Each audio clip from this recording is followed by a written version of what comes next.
నమస్కారం friends, welcome to మంచి మార్గం ఛానల్. అసలు మన సొసైటీలో జరుగుతున్న పరిణామాలను మనం గమనిస్తే అంటే ఇవాళటి లోకంలో ఎవరు మారితే ఈ సొసైటీ బాగుంటుంది అనేది ఒక పెద్ద డిబేట్. అంటే ఈ టాపిక్స్ ముట్టుకోరు, ఎందుకంటే వాళ్లకు సొల్యూషన్ అనేది కిలోమీటర్ వరకు కనిపించదు. అందుకోసం ఇటువంటి మంచి టాపిక్స్ ఎవరు తీసుకోరు, డిస్కస్ చేయరు. చాలా మటుకు కొట్లాటలు, పీక్లాటలు, ఆత్మహత్యలు, విడాకులు, అక్రమ సంబంధాలు ఇటువంటి టాపిక్స్ తీసుకొని గంటలు గంటలు డిస్కషన్ చేస్తుంటారు. దాంట్లో మహిళా సంఘాల బట్టి ఏడుస్తాయి. దాంతో అందరికీ అవసరం లేని డిబేట్స్, అవసరం లేని ప్రశ్నలకు అనవసరమైన జవాబులు, ఇవి టీవీలో మనం సర్వసాధారణంగా చూసేవే. అయితే చాలా ఇంపార్టెంట్ టాపిక్ ఏమంటే, ఒక ఫ్యామిలీలో మనం ఎప్పుడు సొసైటీ గురించి బాగా మాట్లాడుతుంటాం. సొసైటీ చేంజ్ కావాలి, సొసైటీలో ఇలా ఉన్నాయి, సొసైటీ ప్రమాదకరంగా మారింది అని గట్టి గట్టిగా అరుస్తుంటాం. కానీ జస్ట్ మనం గడప దాటకుండా మన ఇంట్లో చూసుకుందాం. అక్కడేమైనా మారొచ్చా? ఇక్కడ మారితే సొసైటీ ఏమైనా మారుతుందా? పోనీ ఇక్కడ మారితే మనం ఏమైనా మారొచ్చా? ఇక్కడ ఏమైనా మారితే మన లైఫ్స్ ఏమన్నా ఆదర్శవంతంగా ఉంటాయా అని మనం ఇవాళ ఒకసారి ఆలోచిద్దాం. ఈ వీడియో తర్వాత మనకి ఏ సొల్యూషన్ దొరకకపోవచ్చు, కానీ మనము ఒక ప్రశ్నకు జవాబు వెతకకుండా దాన్ని శిథిలావస్థకు తెస్తే ఆ ప్రశ్న తుప్పుపట్టి, అంటే ఇంకా సొసైటీలో ఆ ప్రశ్న ఎవడు వేయడు. కనుక మనము ప్రశ్నను అప్పటికప్పుడు ఓవరాలింగ్ చేస్తుండాలి, దాన్ని ఆయిలింగ్ చేస్తుండాలి, దాన్ని ఎప్పుడు వేడివేడిగా ఉంచాలి. అది ఒక్కసారి చల్లబడ్డదో మన సొసైటీ ఈజీగా మర్చిపోతుంది. కనుక ఇప్పుడు మన ఇంట్లో ఎవరు మారితే బాగుంటుంది? ఎవరు అనగా రిటైర్ అయిపోయిన, అంటే వయసు మీద పడ్డ తల్లిదండ్రుల, వయసులో ఇప్పుడు ఇల్లు నడిపిస్తున్న కొడుకు కోడళ్ళ, లేదా ఆ కొడుకు కోడలికి పుట్టిన మనవడు మనవరాళ్ళ, అసలు వీళ్ళలో ఎవరు మారితే, ఎవరు మారాలి, ఎవరు మారితే కాదు, ఎవరు మారాలి, అసలు ఎవరు మారాలి? చూడండి, చాలా ఇంపార్టెంట్ క్వశ్చన్స్. ఒక చిన్న వర్డ్ యాడ్ చేస్తే మీనింగ్ చేంజ్ అయిపోతుంది. అసలు ఎవరు మారాలి? సమాజం కానీ, ఈ ఉమ్మడి కుటుంబ వ్యవస్థ కానీ చెల్లా చెదరైపోతుంది. ఈ చెల్లా చెదరైపోయే వ్యవస్థను ఎవరు ఆపలేరు. అంటే దాని డెస్టినీ, దాని కర్మ బట్టికి సొసైటీ మొత్తము విచ్ఛిన్నమైపోతుంది. విచ్ఛిన్నాన్ని కొంతమంది ఇండిపెండెన్స్గా పిలుస్తారు. ఈ విచ్ఛిన్నాన్నే గౌరవించి, అంటే ఇండిపెండెంట్ ఫ్యామిలీస్గా తమకు అనుకూలంగా తమ ఫ్యామిలీని నడుపుకునే వెసులుబాటు కలిగింది అని కొంతమంది సంతోషపడుతుంటారు. అయితే దీంట్లో నిజం ఎంత ఉంది? అసలు ఒక కుటుంబంలో ఎవరు మారాలి అనే ఒక ప్రశ్న వేసుకుంటే ఫస్ట్ వచ్చేది వయసు మీద పడ్డ తల్లి తండ్రి లేదా మీకు అత్త మామ కావచ్చు. వీళ్ళు మారాలా? వీళ్ళు మారితే లాభమేమి? వీళ్ళు మారకపోతే నష్టమేమి? 2 ప్రశ్నలు ఉంటాయి. అత్త మామ లేదా ఇంట్లో ఉండే అమ్మా నాన్న మారితే లాభమేమి, మారకపోతే నష్టమేమి? ఇప్పుడు మనము వయసు మీద పడ్డ అమ్మా నాన్న అత్త మామ గురించి మాట్లాడుకుందాం.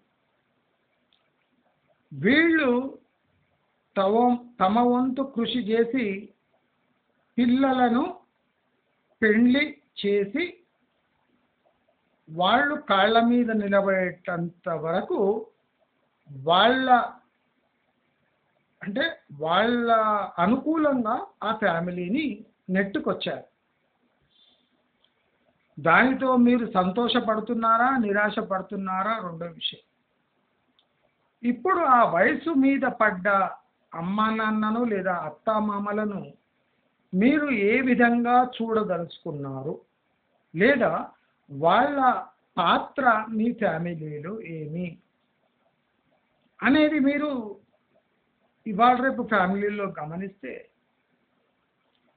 మామ ఇంటి చిన్న పనులు,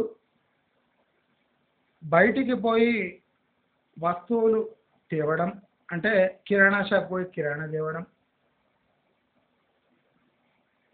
అంటే అత్త బిజీగా ఉండి వేరే పనులలో ఉంటే మనవడు మనవరాళ్ళను ఎంటర్టైన్ చేయడం,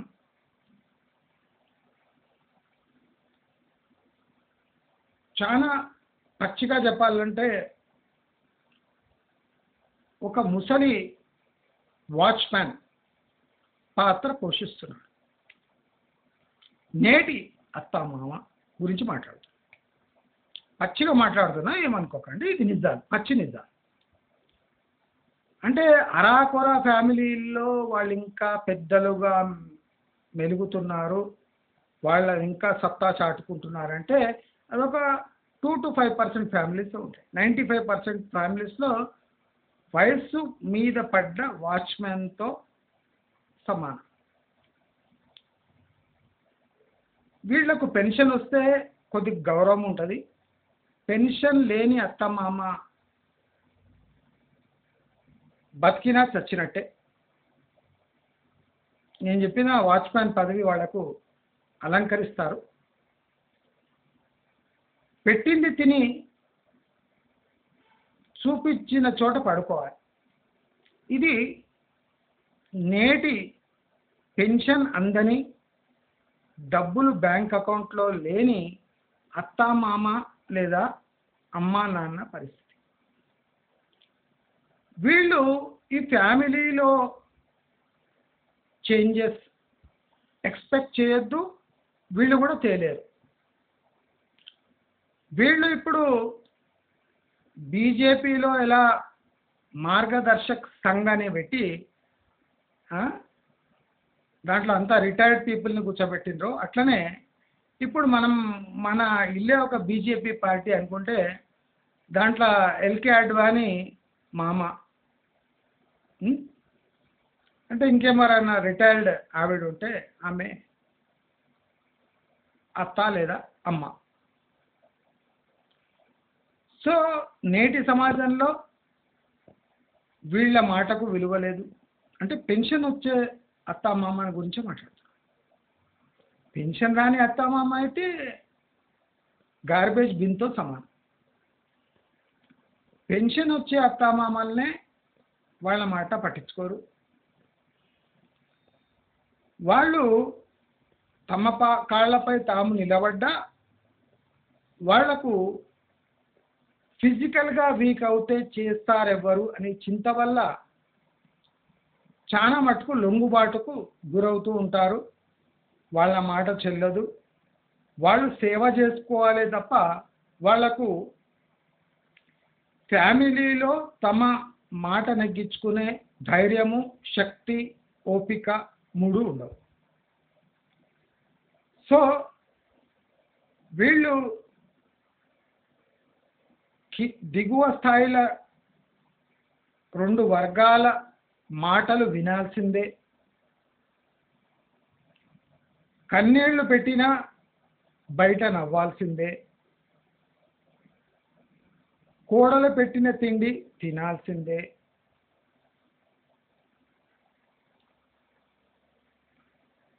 వాళ్ళకిష్టం వచ్చినప్పుడు వాళ్ళకిష్టమైన పని చేయకూడదు. ఈ మధ్యలో ఉన్న వయసులో ఉన్న కొడుకు కోడలి మాట వినాల్సిందే. అదీగాక మనవడు మనవరాళ్ళ సేవ అంటే ఏ ఆశ లేకుండా చేయాల్సిందే. అంటే కొత్త సమాజంలో పెన్షన్ పొందుతున్న అత్తామామకు దక్కిన స్థానం ఇది. వాళ్ళు చేంజ్ అయినా చేంజ్ కాకపోయినా వాళ్ళ డ్యూటీ వాళ్ళు చేసి ఆఖరి రోజులు గడపాల్సిన పరిస్థితి. అయితే ఇప్పుడు మనము వయసులో ఉన్న కొడుకు కోడల పరిస్థితికి వద్దాం. ఒక ఫ్యామిలీ రన్ అవుతున్నప్పుడు విత్ అత్తామామ, వితౌట్ అత్తామామ, ఇక రెండు వెసులుబాట్లు ఉన్నాయి. ఇప్పుడు మీరు అత్తామామతో ఉండొచ్చు, అత్తామామ లేకుండా వాళ్ళని గెంటేసి సుఖంగా ఉండొచ్చు. అయితే దీంట్లో ఎవరు చేంజ్ కావాలి? ఈ 3 సెక్షన్స్లో అంటే అందరికన్నా ఎక్కువ బాధ్యత ఉండి తాము చెప్పినట్టే మిగతా 2 వర్గాలు నడవాలని ఆశపడి ఒక వర్గం అంటే వయసు పడ్డ అత్తామామ దగ్గర నుంచి ఉచిత సేవలు పొందుతూ, ఉచిత సలహాలు తీసుకోరు, ఉచిత సేవలు పొందుతూ కింది వర్గంలో ఉన్న వాళ్ళ కొడుకు బిడ్డలను అంటే ఇంకా కాలేజీ స్కూల్కి పోయే పిల్లలను వీళ్ళ సహాయంతో నెట్టుకొచ్చే స్థితి ఇప్పుడు కొడుకు కోడలు. అంటే అత్తామామ యొక్క పెద్దరికం కింద ఆ గొడుగు కింద సేఫ్గా తమ ఫ్యామిలీ బయటపడే వరకు వాళ్ళను ఉపయోగించుకొని అంటే అణిగి మణిగి ఉన్నట్టుండి అణగకుండా ఉండడం. ఈ కొత్త కొడుకు కోడళ్ళ పరిస్థితి ఎట్లా అంటే అణిగి మణిగి ఉన్నట్టుండి అణగకపోవడం. అంటే ఉట్టి బయట చూపించడానికి అత్తామామకు ఉన్న రెస్పెక్ట్ ఇచ్చి వాళ్ళ దగ్గరున్న డబ్బు వాళ్ళకున్న ఎనర్జీని వాళ్ళకు అనుగుణంగా వాడుకునే సెక్షన్ ఈ కొడుకు కోడళ్ళ సెక్షన్. అయితే వీళ్ళలో వచ్చిన మార్పు అంటే ఎక్కువగా మారుతూ ఉండేది ఈ సెక్షనే. ఎందుకంటే అత్తామామల కింద ఉండి ఒక విధంగా మారాలి, అత్తామామ లేకపోతే పూర్తి బాధ్యత తీసుకొని ఇంకోలా ఉండాలి. అదే కాకుండా వీళ్ళు పెద్దల కోసం మారాలి, చిన్నల కోసం మారాలి. అత్యధికంగా మార్పు చెందే సెక్షను ఈ సెంటర్ సెక్షన్. వీళ్ళ మాట చెల్లుబాటు అవుతుంది కరెక్టే, కానీ వీళ్లకు పూర్తి బాధ్యతలు ఉంటాయి. అంటే ఫ్యామిలీలో ఏది జరిగినా వీళ్ళ బాధ్యతే. వీళ్ళు సహాయం పొందుతూ ఉంటారు, చాకిరీ చేస్తూ ఉంటారు, అన్ని బాధ్యతలు పైనేసుకుంటారు, ఎవరి మాట వినకుండా సంసారాన్ని ముందరు సాగిస్తారు. అంటే పెద్దల కింద ఉండే మార్పు, తమ సొంత జీవితంలో ఉండే మార్పులతో జరిగే మార్పులు, అదే కాకుండా వాళ్ళ పిల్లలకి అనుగుణంగా వీళ్ళు ప్రవర్తించాలి. అంటే అదొక మార్పు. 3 రకాల మార్పులు. ఒకటేమో మామల వల్ల ఉండే మార్పు, వాళ్ళ స్వతహాగా వాళ్ళ ప్రకృతి సిద్ధంగా వాళ్ళలో వచ్చే మార్పులు, అదే కాకుండా పిల్లలకి అనుగుణంగా ఉండే మార్పులు కూడా వీళ్ళ దగ్గర తెచ్చుకొని వీళ్ళు ఒక ఫ్యామిలీని నడిపించాలి. అయితే వీళ్ళ మార్పు ఫ్యామిలీని మొత్తం ఎఫెక్ట్ చేస్తుంది. కనుక ఈ 3 సెక్షన్లలో ఎవరైనా సక్సెస్ఫుల్ ఫ్యామిలీ అని ఒక ట్యాగ్ తగిలించుకోవాలంటే వయసులో ఉన్న కొడుకు కోడళ్ళే మార్పు అవసరం, మారుతూ ఉండేది అవసరం. ఇప్పుడు చూడండి, అత్త మామ మార్పు అయిపోయింది, వాళ్లకు మారే ఆస్కారం లేదు. మారితే అనుకూలంగా మారాలి తప్ప వాళ్లకు ప్రతికూలంగా అనుకూలంగా వాళ్ళు ఇష్టం వచ్చినట్టు మార్పిడి చెందే అంటే అవసరమూ లేదు, అక్కడ వాళ్ళని ఎవరు కోరుతూనూ లేదు. స్తబ్దుగా ఉంటే ఇంకా మంచిది. ఆ ముసలి వాళ్ళు స్తబ్దుగా ఉంటే ఇంకా మంచిది. అంటే వాళ్ళ పరిస్థితి ఎట్లుందంటే ఏ భావాలు లేని ఒక రోబోట్ లాంటి బతుకు అయిపోయింది పెద్దవాళ్ళ. ఇక 2వ శ్రేణిలో ఈ కొడుకు కోడళ్ళ పరిస్థితి పాతకాలం నాటి ఆచారాలను కొత్త కాలంలో వచ్చే ఆధునికతను బ్యాలెన్స్ చేసుకుంటూ వెళ్ళాలి. వీళ్ళు చాలా పాతకాలపు మాటలు మాట్లాడితే పిల్లలు ఎగిరితంటారు, చాలా ఆధునికంగా పోతే అత్త మామ ఊరుకోరు. సో వీళ్ళ పరిస్థితి ఏమంటే తన్నాలే, తన్నించుకోవాలి, తిట్టాలే, తిట్టించుకోవాలి, చాకరీ చేయాలి, చాతనైతే పెద్దవాళ్ళతో చేయించుకోవాలి. చిన్న పిల్లలకు చాకరీ చేయటం తప్ప అక్కడి నుంచి వచ్చే ఫలాలు ఏమీ లేవు. అంటే అత్యధికంగా మార్పు చెందవలసిన సెక్షను ఈ కొడుకు కోడళ్ళది ఉంటుంది. అయితే వీళ్ళ మార్పు వల్ల ఫ్యామిలీ ఉమ్మడిగా ఉంటుందా, చెదిరిపోతుందా అనేది వీళ్ళపైనే ఆధారపడుతుంది. ఇప్పుడు చాలా మటుకు మనవాళ్ళు చేసిన కృత్యాల వల్ల ఫ్యామిలీలో డిస్టర్బెన్స్ చాలా తక్కువ. అంటే వాళ్ళ చిన్న వయసు కనుక వాళ్ళు ఎటువంటి సీరియస్ యాక్షన్స్ తీసుకున్నా అది చెల్లుబాటు కావు కనుక వాళ్ళ యాక్షన్స్ పెద్ద పట్టించుకోవచ్చు. కానీ ఈ మిడిల్లో ఉన్న వీళ్ళు చేసే ప్రతి ఒక్క స్టెప్ ఆ ఒక్క ఫ్యామిలీ భవిష్యత్తును నిర్ణయిస్తుంది. కనుక అత్యధికంగా ఎఫెక్ట్ చేయబోయేది ఈ సెక్షన్. మనం ఇప్పుడు బాటంలో ఉన్న ఈ మనవరాళ్ళ గురించి మాట్లాడుకుందాం. వీళ్ళు ఇంపోర్టెడ్ పెంపుడు కుక్కలు లాంటి వాడు. అరుస్తారు, కరుస్తారు తప్ప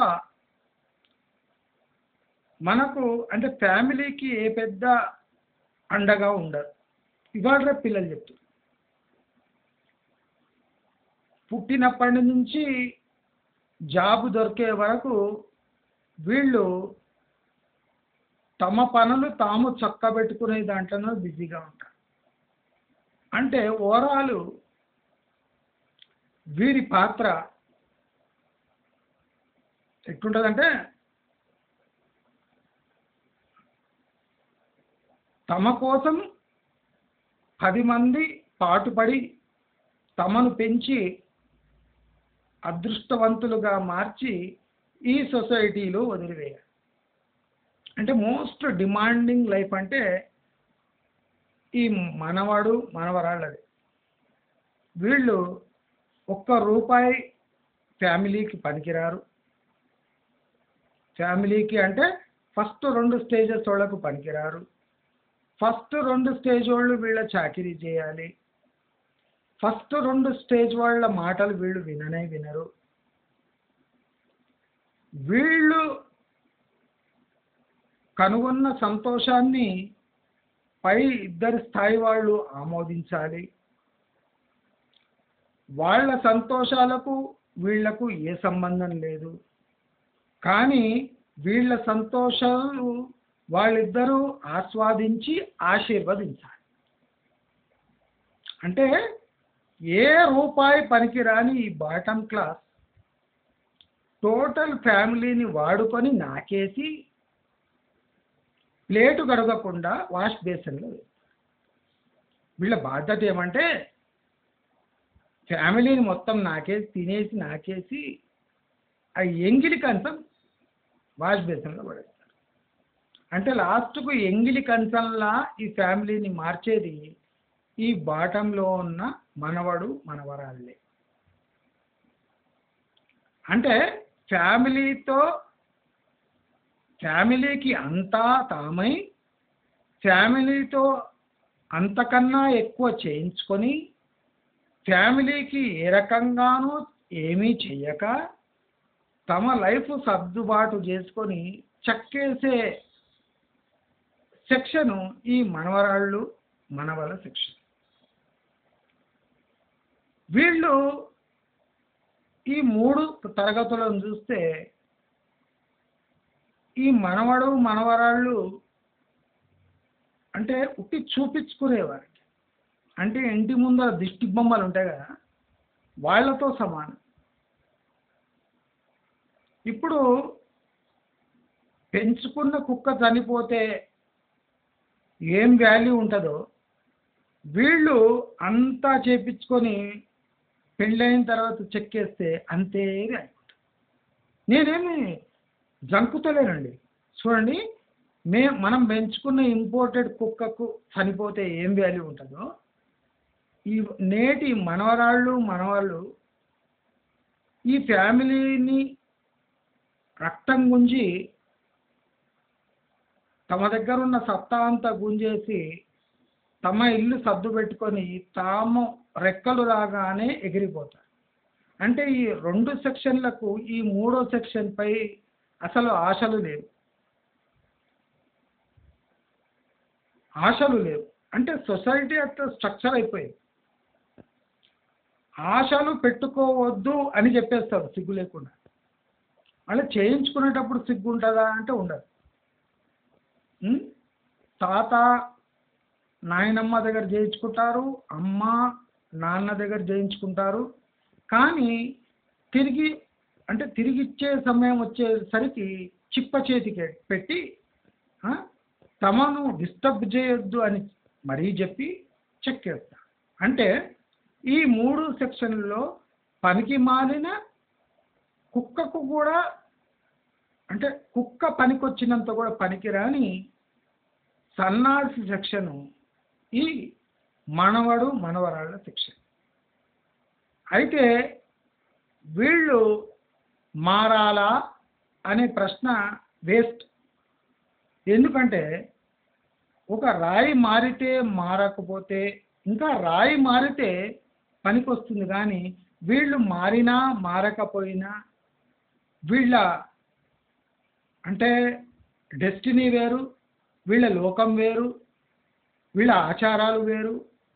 ఇప్పుడు ఫస్ట్ 2 ఉన్న సెక్షన్స్ ఆచారాలు మొత్తము వీళ్ళు సర్వనాశనం చేసి కొత్త ఆచారాలు తీసుకొని వచ్చి కొత్త నియమ నిబంధనలను పెట్టుకొని తాము ఇష్టం వచ్చినట్టు జీవితం గడుపుతూ సొసైటీకి అంటే ఏ వెన్ను లేని పని అంటే ఇంకా సొసైటీ 2 అడుగులు ముందేసి ఒక ఫ్యామిలీ ఏర్పడుతుందా అంటే పడదు అని ఖచ్చితంగా ఇన్ఫార్మ్ చేసే బేస్ ఈ థర్డ్ సెక్షన్.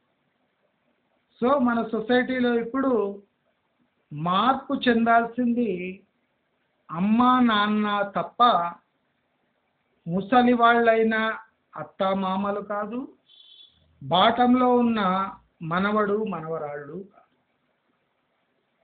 అంటే సొసైటీ నిలబడాలి, ఇంకో 20-30 ఏండ్లు కొనసాగాలి. ఎందుకంటే మనకి ఇప్పుడు చూడొచ్చు ఒక 10 ఇయర్స్లో మనం ఇంకా ఊహించలేము అటువంటి సొసైటీ వస్తుంది. అంటే అప్పటి వరకైనా మన సొసైటీ నిలబడాలి అంటే ఈ మిడిల్ సెక్షన్ వాళ్ళు త్యాగాలు, ఓపిక, సహనము, అత్యుత్సాహం లేకుండా నెమ్మదిగా బ్యాలెన్స్డ్గా ఉంటే కానీ మనము మన ఇండియన్ టైప్ ఆఫ్ సొసైటీని ఇంకో 10 ఏండ్లు 15 ఏండ్లు కొనసాగింపడానికి అవకాశం లేదు. కనుక ఈ 3 సెక్షన్లలో చేంజ్ కావాల్సింది మిడిల్ సెక్షన్. ఈ మిడిల్ సెక్షన్ తమ బాధ్యతలను విస్మరించి అంటే ఫ్రీడమ్ అనే ఒక పదాన్ని అందిపుచ్చుకొని ముందు సాగిందంటే మన టోటల్ ఇండియన్ సొసైటీ విచ్ఛిన్నమై తునకలై కుక్కలు ఇచ్చిన విస్తరై మన ముందు దర్శనమిస్తుంది అని అందరికీ తెలియజేస్తూ, మీకు ఈ వీడియో నచ్చినట్టయితే లైక్, షేర్, సబ్స్క్రైబ్ చేసుకోండి. నమస్కారం.